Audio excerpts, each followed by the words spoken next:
ഓം നമോ നാരായണായ. ഹരി ഓം തത്സത്. ജയ് ഗുരു. വിഷ്ണു സൂക്തം. വിഷ്ണോർനുകം വീര്യാണി പ്രവോജം യ പാർത്ഥിവാനി വിമമേ രജാംസി യോ അസ്കഭായദുത്തരം സധസ്തം വിചക്രമാണസ്ത്രേധോരുഗായ. വിഷ്ണോരരാഡമസി വിഷ്ണോ പൃഷ്ടമസി വിഷ്ണോശ്നപ്ത്രേ സ്ഥോ വിഷ്ണോസ്യുരസി വിഷ്ണോർധ്രുവമസി വൈഷ്ണവമസി വിഷ്ണവേ ത്വാ തദസ്യ പ്രിയമഭിപാധോ അസ്യാന്നരോ യത്ര ദേവയവോ മദന്തി ഗുരുക്രമസ്യ സഹി ബന്ധുരിത്ഥാ വിഷ്ണോ പദേ പരമേ മധ്വ ഉത്സ. പ്രതദ്ധിഷ്ണുസ്തവത്തെ വീര്യേണ മൃഗോ ന ഭീമ കുചരോ ഗിരിഷ്ടാ യസ്യോരുഷു ത്രിഷു വിക്രമണേഷ്വധിക്ഷിയന്തി ഭുവനാനി വിശ്വാ. പരോ മാത്രയാ തനുവാ വൃധാന ന തേ മഹിത്വമന്വശ്നുവന്തി ഉഭേദേ വിദ്മരജസി പൃഥിവ്യാ വിഷ്ണോ ദേവത്വം പരമസ്യ വിദ്സേ.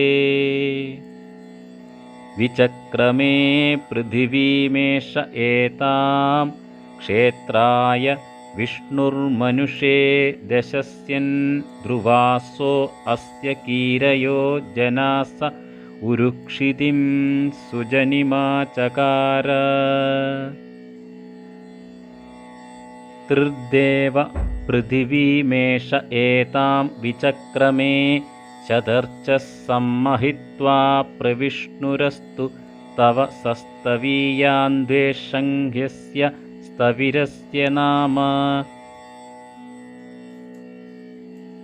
അതോ ദേവാ അവന്തു നോ യതോ വിഷ്ണുർവിചക്രമേ പൃഥിവ്യാ സപ്തധാമഭി ഇദം വിഷ്ണുർവിചക്രമേ ത്രേധാ നിധദേ പദം.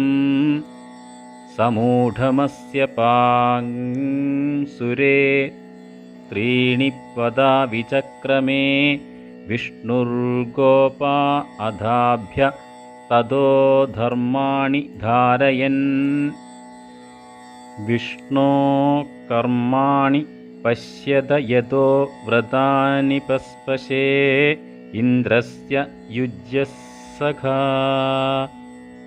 തദ്വിഷ്ണോ പരമം പദം സദാ പശ്യന്തി സൂരയഃ ദിവീവ ചക്ഷുരാതതം.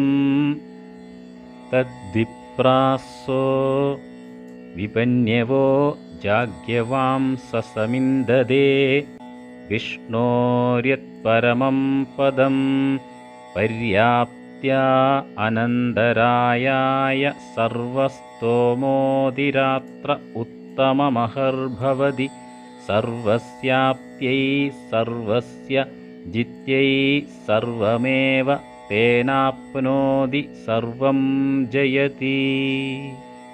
ഓം ശാന്തി ശാന്തി ശാന്തി.